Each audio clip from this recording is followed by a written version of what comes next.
Hello friends, welcome to study कर। मैं हूं आपका दोस्त प्रभाकर। आज के इस लेक्चर में हम डिस्कस करने वाले हैं 31 अगस्त 2023 के मोस्ट इंपॉर्टेंट करंट अफेयर्स के क्वेश्चन। तो आप इस पूरे लेक्चर को बहुत ही ध्यान से लास्ट तक जोड़ देखिएगा। आज का पहला और इंपॉर्टेंट क्वेश्चन है, हाल ही में रामबन सुलाई शहद को जीआई टैग दिया गया है। यह किस राज्य या यूटी यानी यूनियन टेरिटरी या केंद्र शासित प्रदेश से संबंधित है? तो जो रामबन सुलाई शहद है ये जम्मू कश्मीर से रिलेटेड है, तो इसको अभी हाल ही में जीआई टैग प्रदान किया गया है। अब सवाल आता है दोस्तों कि जीआई टैग किसे प्रदान किया जाता है? तो जीआई टैग उन प्रोडक्ट्स को दिया जाता है जो किसी विशिष्ट भौगोलिक स्थान यानी स्पेसिफिक जियोग्राफिक लोकेशन पर उत्पन्न होते हैं। जैसे दोस्तों आपके सामने ये दो इमेज हैं, पान की और केसर की। तो जब पान की बात आती है तो आपके माइंड में एक स्थान का नाम आता है बनारस, और जब केसर की बात आती है तो कश्मीर का नाम आता है। तो दोस्तों जो पान की पहचान है वो बनारस से है और जो बनारस की पहचान है वो उसके पान से है। तो जब ऐसे प्रोडक्ट होते हैं तो उन प्रोडक्ट्स को जीआई टैग प्रदान किया जाता है। किस अधिनियम के तहत दोस्तों ये जीआई टैग प्रदान किया जाता है? तो भौगोलिक संकेत अधिनियम 1999 के तहत जीआई टैग प्रदान किए जाते हैं, और यह जो अधिनियम है 2003 से प्रभावी हुआ था। अब एक और सवाल है कि वह पहला प्रोडक्ट कौन था जिसे पहली बार जीआई टैग दिया गया था? तो वो था दोस्तों दार्जिलिंग चाय, जो कि पश्चिम बंगाल में उगाई जाती है, और इसे 2004 में पहला जीआई टैग दिया गया था। एक और सवाल है कि जीआई टैग कितने साल के लिए दिया जाता है? तो जीआई टैग 10 साल के लिए दिया जाता है, फिर उसको रिन्यू करवाना पड़ता है। दोस्तों अभी जो जीआई टैग दिए गए हैं वो जम्मू कश्मीर के भद्रवाह राजमा और रामबन सुलाई शहद को दिए गए हैं। यानी दो प्रोडक्ट हैं जम्मू कश्मीर के जिन्हें अभी हाल ही में जीआई टैग दिए गए हैं। एक है राजमा जिसे भद्रवाह राजमा के नाम से जाना जाता है, और एक है शहद जिसे रामबन सुलाई शहद के नाम से जाना जाता है।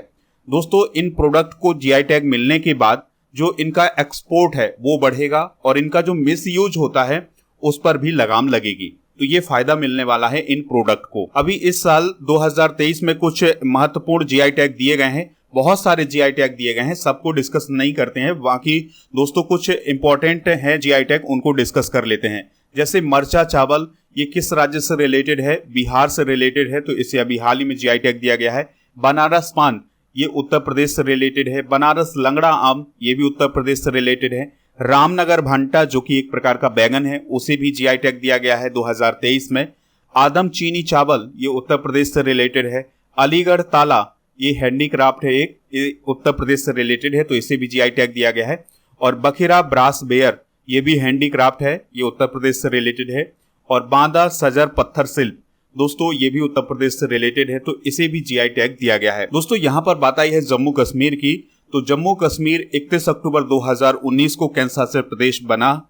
इससे पहले उसे पूर्ण राज्य का दर्जा प्राप्त था, और 31 अक्टूबर 2019 को लद्दाख भी केंद्र शासित प्रदेश बना था। आप इस पूरे लेक्चर को लास्ट तक देखिएगा। लास्ट में आपसे क्वेश्चन पूछा जाएगा जिसका आंसर कमेंट बॉक्स में देना है। दोस्तों अगर आप चैनल पर पहली बार आए हैं तो सब्सक्राइब कर लें, बेल आइकन भी दबा लें, जिससे आपको समय पर और सबसे पहले नोटिफिकेशन मिल सकेगा। पीडीएफ के लिए आप हमारे टेलीग्राम चैनल से जुड़ जाइएगा। टेलीग्राम पर जाना है, स्टडी कर ऑफिशियल सर्च करेंगे तो आपको हमारा चैनल मिल जाएगा। चैनल को ज्वाइन करेंगे तो आपको पीडीएफ भी मिल जाएगा। इसके अलावा ऐप भी आप डाउनलोड कर लीजिएगा, ऐप पर भी पीडीएफ उपलब्ध हैं, तो वहां से भी डाउनलोड कर सकते हैं। अगर आपको ये लेक्चर पसंद आता है तो आप इसे लाइक करें, शेयर करें सभी दोस्तों को, सभी सोशल मीडिया प्लेटफॉर्म पर। अगला महत्वपूर्ण प्रश्न है, हाल ही में किस राज्य में 4 नए जिलों का निर्माण किया गया है? तो दोस्तों असम राज्य में अभी हाल ही में 4 नए जिलों का निर्माण किया गया है। ठीक है, तो असम सरकार ने 4 जिलों का पुनर्गठन किया है, और ये जो 4 जिले हैं वो कौन कौन से हैं? होजाई, विश्वनाथ और तामुलपुर और बजाली। तो ये 4 नए जिले बनाए गए हैं असम में। तो अब जिलों की संख्या कितनी हो जाएगी? असम में 35 हो जाएगी। अभी कितनी है दोस्तों? 31 है। और 4 नए जिलों के अलावा 81 उप जिले बनाने का भी फैसला लिया गया है असम की गवर्नमेंट के द्वारा। असम की बात आई है तो असम से रिलेटेड बेसिक जानकारी भी डिस्कस करते हैं।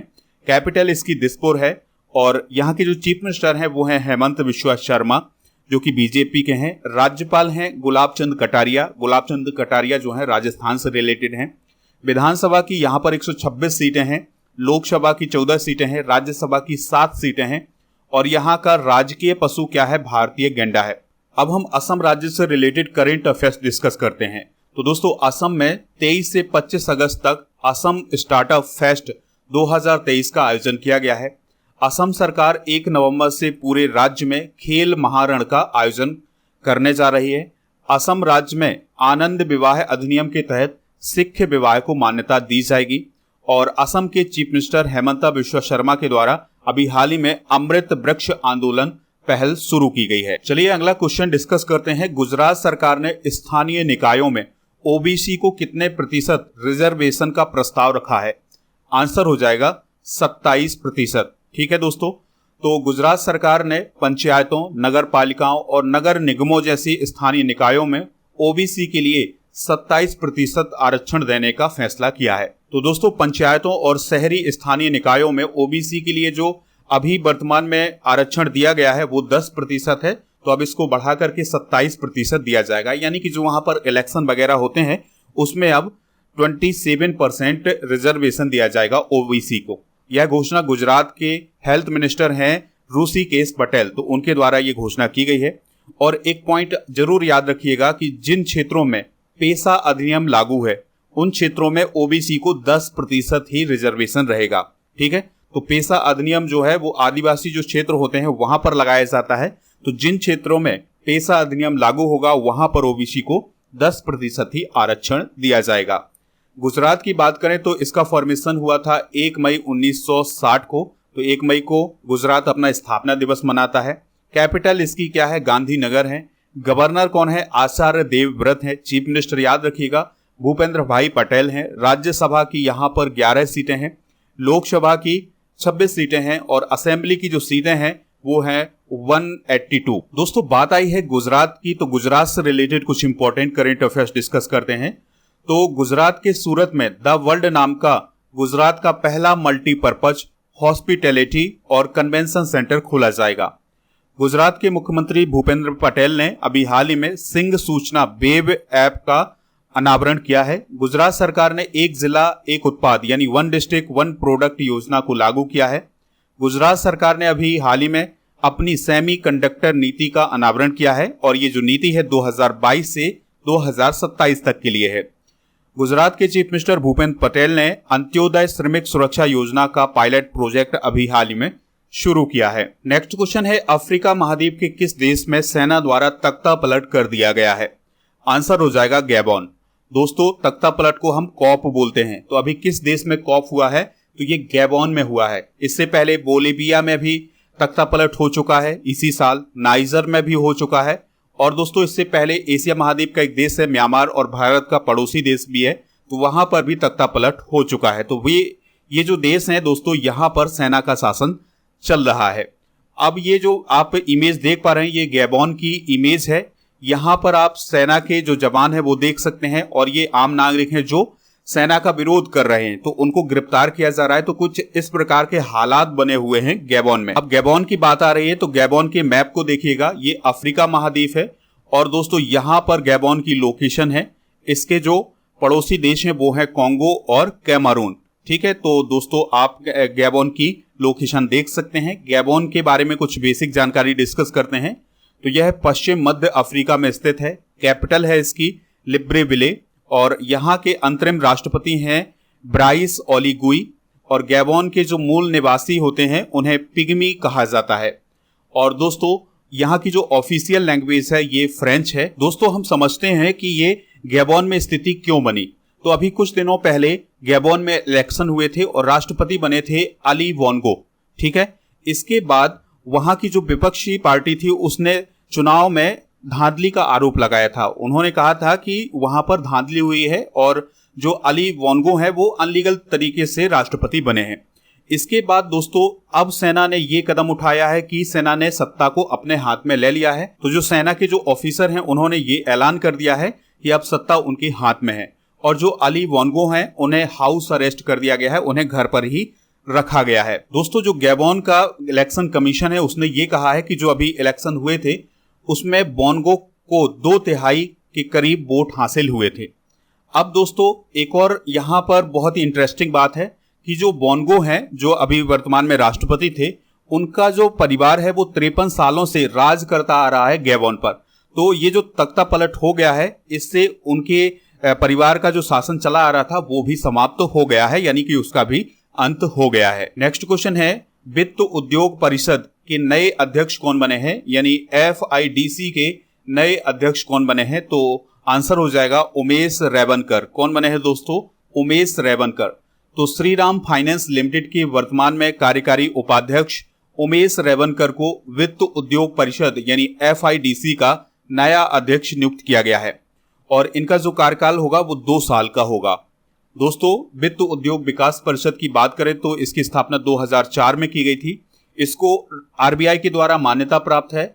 इसका हेडक्वार्टर मुंबई में है। इसके वर्तमान में महानिदेशक हैं महेश ठक्कर और यह भारत में गैर बैंकिंग वित्त कंपनियों के लिए स्वनियामक संगठन और प्रतिनिधि निकाय के रूप में काम करता है। हाल ही में की गई कुछ महत्वपूर्ण नियुक्तियां डिस्कस करते हैं। तो न्यायमूर्ति सुभाषिष तलपात्रा ओडिशा हाईकोर्ट के मुख्य न्यायाधीश बने हैं अभी हाल ही में। राहुल द्रविड़ को BPCL का ब्रांड एम्बेसडर बनाया गया है। PR सिसाद्री को साउथ इंडियन बैंक का MD और CEO बनाया गया है। परमिंदर चोपड़ा को पावर फाइनेंस कॉरपोरेशन का CMD बनाया गया है। R दोराईस्वामी को LIC का प्रबंध निदेशक बनाया गया है। सचिन तेंदुलकर जी को चुनाव आयोग का नेशनल आइकॉन बनाया गया है और जस्टिस प्रकाश श्रीवास्तव को NGT का नया अध्यक्ष बनाया गया है और नीलकंठ मिश्रा को UIDAI का पार्ट टाइम चेयरमैन भी बनाया गया है। अगला क्वेश्चन है, डच ग्रैंड प्रिक्स 2023 का खिताब किसने जीता है? आंसर हो जाएगा मैक्स वेरस्टैपेन ने। किसने जीता है दोस्तों? मैक्स वेरस्टैपेन ने। तो रेड बुल के ड्राइवर हैं मैक्स वेरस्टैपेन और उनका संबंध है नीदरलैंड से। तो उन्होंने डच ग्रैंड प्रिक्स का एक बार फिर से खिताब जीत लिया है और दोस्तों यह वेरस्टैपेन की लगातार 9वीं फॉर्मूला 1 जीत है। अब हम डिस्कस करते हैं कि मैक्स वेरस्टैपेन ने 2023 में कौन कौन सी रेस जीती है फॉर्मूला 1 की। तो Bahrain Grand Prix, Australian Grand Prix, Miami Grand Prix, Monaco, Spanish Grand Prix और Canadian Grand Prix, Austrian Grand Prix, British Grand Prix, Hungarian Grand Prix, Belgian Grand Prix और डच ग्रैंड प्रिक्स। तो इस प्रकार से दोस्तों ये सभी जो ग्रैंड प्रिक्स है ये किसने जीती हैं? मैक्स वेरस्टैपेन ने जीती हैं। इनके देश का नाम जरूर याद रखना है। क्या है इनके देश का नाम? नीदरलैंड। अगला क्वेश्चन है, प्रज्ञान रोवर पर लगे LIBS उपकरण ने चंद्रमा की सतह पर किन तत्वों की खोज की है? आंसर हो जाएगा ऑल ऑफ द एबव, यानी कि aluminium, sulphur, manganese, calcium, iron, chromium, titanium, silicon और ऑक्सीजन। इन सभी तत्वों की खोज की है किसने? प्रज्ञान रोवर में जो LIBS उपकरण लगा है। अब ये प्रज्ञान रोवर है क्या? तो अभी चंद्रयान 3 भेजा गया था चंद्रमा पर, तो साउथ पोल में उसने लैंडिंग की है। अब उसमें जो प्रज्ञान रोवर था, ये दोस्तों आप देख पा रहे हैं, ये है प्रज्ञान रोवर।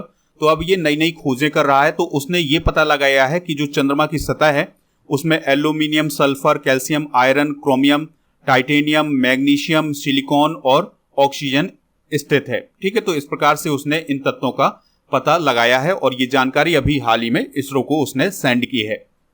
ये दोस्तों देख पा रहे हैं, ये है लैंडर विक्रम और रोवर है प्रज्ञान। क्वेश्चन है, किस राज्य सरकार ने खिलाड़ियों की सहायता के लिए जर्मनी की फुटबॉल लीग के साथ साझेदारी की है? आंसर हो जाएगा महाराष्ट्र। तो अभी हाल ही में महाराष्ट्र की सरकार के द्वारा और जर्मनी की एक फुटबॉल लीग है जिसका नाम है बुंडेसलिगा, तो उसके बीच में एक समझौता हुआ है और इस समझौते में यह कहा गया है कि जो महाराष्ट्र के 14 साल से कम उम्र के बच्चे होंगे उनको ये लीग प्रशिक्षित करेगी और उनकी एक टीम तैयार करेगी। ठीक है, तो इस प्रकार का फैसला महाराष्ट्र की गवर्नमेंट के द्वारा लिया गया है जिससे जो यूथ है उनका जो कौशल है वो और डेवलप हो सके। दोस्तों बात आई है महाराष्ट्र की, तो महाराष्ट्र से रिलेटेड कुछ इंपॉर्टेंट करंट अफेयर्स डिस्कस करते हैं।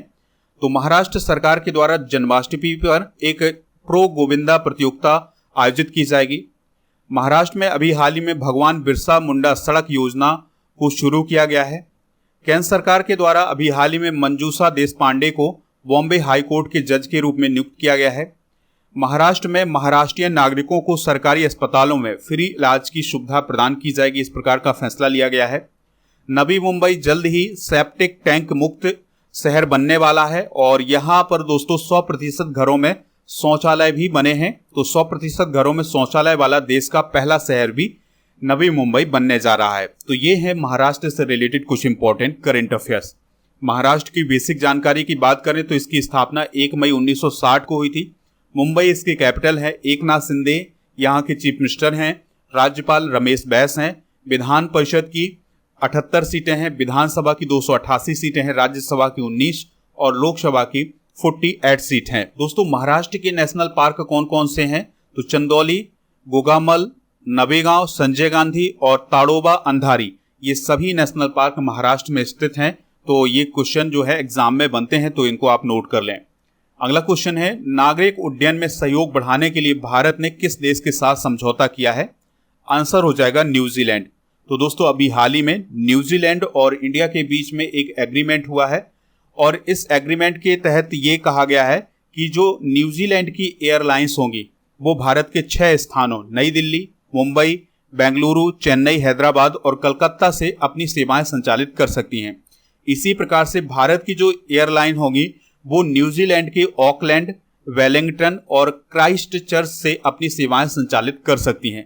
तो इस प्रकार से दोस्तों, दोनों देशों के बीच में अभी हाल ही में एग्रीमेंट हुआ है और उस पर सिग्नेचर भी हो गए हैं। भारत और न्यूजीलैंड के बीच जो संबंध है वो 1952 में स्थापित किए गए थे। बात आ रही है न्यूजीलैंड की। न्यूजीलैंड की जो कैपिटल है वो क्या है दोस्तों? वेलिंगटन है। और प्राइम मिनिस्टर याद रखिएगा क्रिस हिपकिंस हैं और यहाँ के सम्राट कौन है? चार्ल्स तृतीय हैं। और दोस्तों, क्षेत्रफल की दृष्टि से यह 6वां सबसे बड़ा द्वीपीय देश है। और दोस्तों, जो न्यूजीलैंड है वो दक्षिण पश्चिमी प्रशांत महासागर में स्थित है। अगला क्वेश्चन है, अमेरिका के किस राज्य में जाति विरोधी भेदभाव विधेयक पारित किया गया है? आंसर हो जाएगा कैलिफोर्निया में। तो दोस्तों, अभी हाल ही में अमेरिका के कैलिफोर्निया में एक जाति विरोधी भेदभाव विधेयक पारित किया गया है जिसमें जाति के आधार पर किसी से भेदभाव नहीं किया जाएगा। ठीक है, तो इस प्रकार का एक विधेयक पारित किया गया है कैलिफोर्निया में। दोस्तों, ये जो जाति विरोधी भेदभाव विधेयक है, ये विधेयक पारित करने वाला अमेरिका का पहला राज्य कौन बन गया है? कैलिफोर्निया बन गया है। ये दोस्तों, आप अमेरिका का मैप देख सकते हैं और ये है कैलिफोर्निया स्टेट। ठीक है, तो कैलिफोर्निया एक राज्य है अमेरिका का। चलिए दोस्तों, कल के करंट अफेयर्स को रिवाइज करते हैं, फिर इसके बाद जनरल नॉलेज के पिटारे को डिस्कस करेंगे। लास्ट में आपसे क्वेश्चन पूछेंगे जिसका आंसर कमेंट बॉक्स में देना है। कल का पहला क्वेश्चन था, हाल ही में मिस अर्थ इंडिया 2023 कौन बनी है? प्रियन सेन बनी है। काजीरंगा नेशनल पार्क की पहली महिला फील्ड निदेशक कौन बनी है? डॉक्टर सोनाली घोष। केंद्रीय मंत्री नितिन गडकरी ने कहा दुनिया की पहली एथेनॉल कार का उद्घाटन किया है? नई दिल्ली में। हाल ही में किस शहर में G20 एक स्वास्थ्य कार्यशाला का उद्घाटन किया गया है? बेंगलुरु में। साल 2023 का भारत का पहला यूनिकॉर्न स्टार्टअप कौन बना है? जेप्टो। और दोस्तों, यहाँ पर याद रखिएगा कि कल हमने जेप्टो की जो स्थापना है वो 2020 बता दी थी, तो आप सुधार कर लीजिएगा। यहाँ पर जो इसकी स्थापना है वो 2021 है। एनटी रामाराव के शताब्दी वर्ष पर स्मारक सिक्का किसने जारी किया है? राष्ट्रपति द्रौपदी मुर्मू ने। किस राज्य में ट्रैफिक कंट्रोल सेंटर की शुरुआत की जाएगी? उत्तर प्रदेश में। गीतिका श्रीवास्तव को किस देश में भारतीय उच्चायोग का नया प्रभारी बनाया गया है? पाकिस्तान। फीफा के द्वारा किस देश के फुटबॉल महासंघ से प्रतिबंध हटाया गया है? श्रीलंका। राष्ट्रीय लघु उद्योग दिवस कब मनाया जाता है? 30 अगस्त को। तो दोस्तों, ये थे कल के करंट अफेयर्स के क्वेश्चन। आज के जनरल नॉलेज के पिटारे में हम डिस्कस करेंगे दुनिया की प्रमुख झीलें। तो कैस्पियन सागर जो है ये रूस, कजाकिस्तान, अजरबैजान, तुर्कमेनिस्तान और ईरान में फैली हुई झील है। बैकाल झील रूस में है। विक्टोरिया झील तंजानिया और युगांडा में है। अरल सागर कजाकिस्तान और उज्बेकिस्तान के बीच है। टांगानिका झील तंजानिया और कांगो गणराज्य के बीच में है। टिटिकाका झील पेरू और बोल्विया के बीच। सुपीरियर झील अमेरिका और कनाडा के बीच और ओंटारियो झील अमेरिका और कनाडा के बीच में स्थित है। तो ये हैं विश्व की महत्वपूर्ण झीलें। कल के करंट अफेयर्स में जो क्वेश्चन पूछा गया था उसका आंसर था प्रियन सेन। तो लगभग सभी लोगों ने इसका आंसर प्रियन सेन बताया हुआ है। इसी प्रकार से दोस्तों, आपसे जो क्वेश्चन पूछा जाए उसका आंसर आप कमेंट बॉक्स में जरूर बताइएगा। कल एक और क्वेश्चन बीच में पूछा था कि फीफा वर्ल्ड कप 2022 का खिताब किसने जीता था? तो ये अर्जेंटीना ने जीता था और उप विजेता कौन रहा है? फ्रांस रहा है। किस देश में आयोजित हुआ है? तो ये कतर में हुआ है। तो इस प्रकार की जानकारी भी दोस्तों आप कमेंट बॉक्स में जरूर बताएं। आज का जो क्वेश्चन है, मरचा चावल किस राज्य से संबंधित है जिसे हाल ही में जीआई टैग दिया गया है? तो जो भी इसका राइट आंसर हो कमेंट बॉक्स में हमें बताइएगा। हमें इंतजार रहेगा आपके आंसर का। मिलते हैं नेक्स्ट लेक्चर में, तब तक के लिए जय हिंद, वंदे मातरम।